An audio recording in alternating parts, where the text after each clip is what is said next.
Hello friends, and welcome back to another virtual story time with Miss Liz. Today, we're continuing our celebration of Women's History Month with a story about someone who from a young age fought for the rights of people with disabilities. Today's book is called All the Way to the Top: How One Girl's Fight for Americans with Disabilities Changed Everything.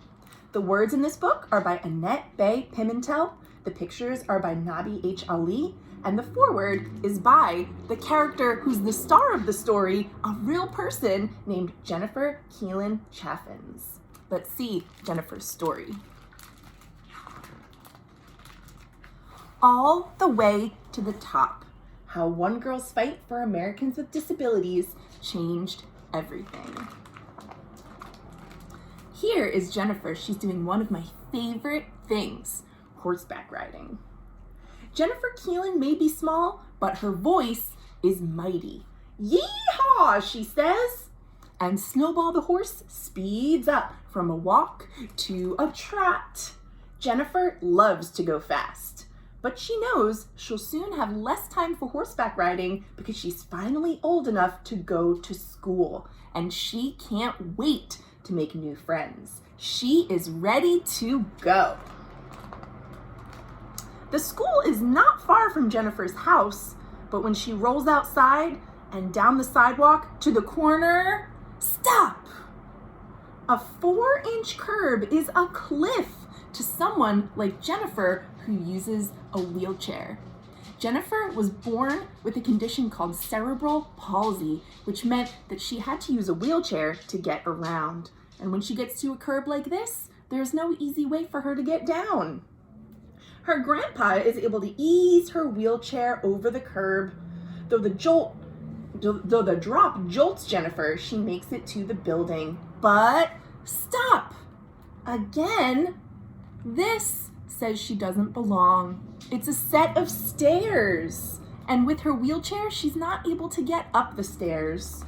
So, Jennifer is not able to go to that school. Instead, Jennifer and her mom find a different school that says she can attend kindergarten, but only for part of the afternoon. And as Jennifer rolls in each day, everyone is already busy. She has to figure out what's going on and how to join in with the other kids. Since most kids have never met someone who uses a wheelchair, her classmates are confused and even a little afraid. "You'll never be one of us," some of them say. And how do you think that makes Jennifer feel? She was hoping to make new friends at school, but they're making her feel that she doesn't belong there. I don't think it feels very good. But Jennifer knows they're wrong. She is just a friend waiting to happen. But how do you change someone's mind? She's not sure, but she is not about to give up. Jennifer and her family hear about activists who are working to make sure people with disabilities have access to public places like schools. They want to know more, so they attend a strategy meeting. Jennifer has never seen anything like it. The room is full of grown-ups with all sorts of disabilities. Some use wheelchairs, some use canes. None of them are sitting around waiting for things to change.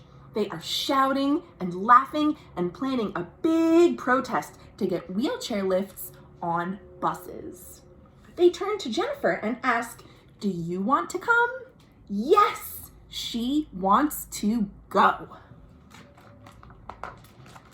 Downtown, Jennifer rolls to the microphone and she tells her story. She leads marchers through the streets, chanting, "The people united will never be defeated." And it feels good to speak up for what she believes in. She can't wait to do it again. She is raring to go. And look at her speaking in front of all these people. That takes a lot of courage.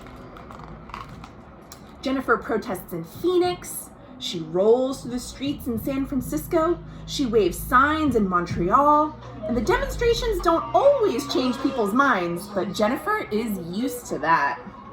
Even when her neighborhood school finally agrees that she can attend, she and her classmates with disabilities aren't allowed to eat in the cafeteria with everyone else. That hurts but she keeps going. Can you believe that schools used to not let people with disabilities eat in the same cafeteria? This may seem that it happened a long time ago, but truly, this only happened in the late 1980s and early 90s, around the time when I was born. So, not that long ago at all. Working with other activists revs Jennifer up. Yet she can't help noticing that she and her sister are usually the only kids out there raising their voices. Still, she can't leave all the protesting to grown-ups. She knows firsthand that children with disabilities get ignored too, so she keeps speaking up. And when Jennifer is 8, activists propose a new law called the Americans with Disabilities Act, or the ADA.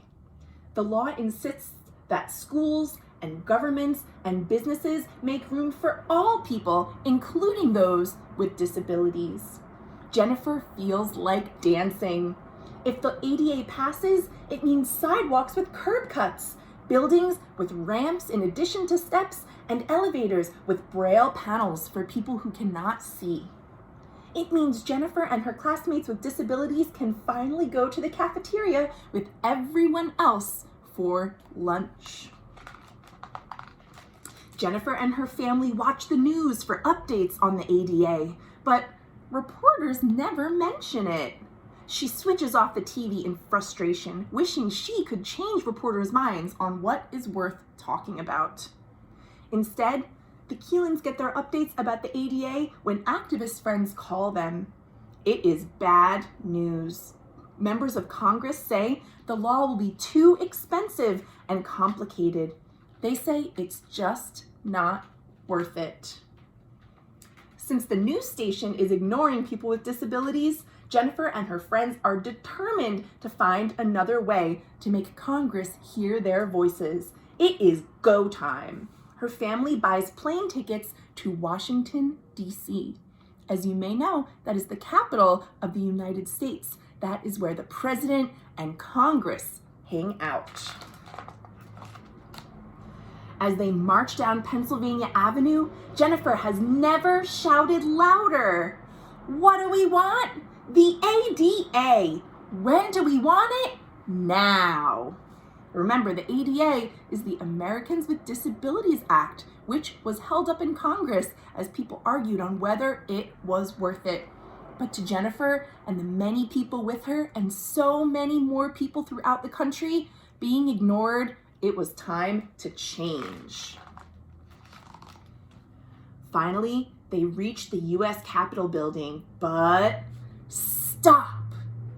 Like at school and like when she tried to cross the street, Jennifer and others in wheelchairs and with disabilities that made it hard to get up steps, they were stopped by the steps at the building where Congress made laws. Grown-ups started slipping out of their wheelchairs and started pulling themselves up the steps. They will make sure members of Congress know they are there, even if they have to climb the stairs all the way to the top. Jennifer's heart races. This is what she has been shouting about. I want to climb the steps, she says. But she is stopped again. Some of the grown-ups think that she is too young. You can't do it, they say. Jennifer knows this is not just about her. It's about her friends at school who were shut out of the cafeteria at lunch. It's about millions of other kids she's never met who get stopped at every turn. Jennifer wants to speak up for all the kids with disabilities who aren't there. I need to climb the steps, she says. And she's about to get started. She slides out of her wheelchair. She scoots along the sidewalk to the bottom of the stairway and puts her hands on the first step. She hauls herself up. Tiny bits of dirt and rock dig into her skin. And she drags herself up another step and another. The crowd roars. Reporters surround her with cameras and microphones recording her gutsy climb.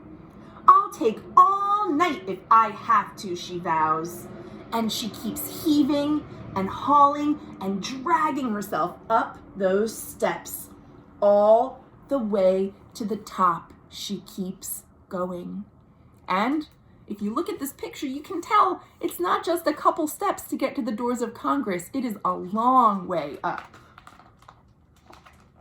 But she makes it. And soon, pictures of Jennifer climbing the steps flash around the world. Reporters start talking about the ADA. Members of Congress see the news, listen to activists, and finally, they pass the Americans with Disabilities Act. Laws like the ADA don't change things overnight. Entrances have to be rebuilt, sidewalks have to be redesigned, and buses have to be re-engineered. Slowest of all, minds have to change. So, Jennifer will continue shouting and waving signs, organizing and explaining. She will continue fighting for what she knows is right. Jennifer has places to go, and nothing will stop her. As you can see in this picture, there is now a ramp leading up to this door, not just a set of steps, and everybody can use it to get to that door. That is the end of the story, but if you're able to check out this book, you can see even more information at the end about Jennifer's story and more information about the ADA. And if you look here, here is the picture that the story was based around. This is Jennifer climbing the Capitol steps in 1990. That was about 30 years ago. And that is the end of the story, my friends. I hope you enjoyed the story of Jennifer Keelan-Chaffins and her climb to the top of the steps. She certainly was determined to change people's minds. And the work is not yet over. There are still many places and ways that we can improve the world for people who have a hard time getting around. I hope you enjoyed reading with me today as much as I enjoyed reading to you, and I will see you tomorrow for more great books. Thanks for watching.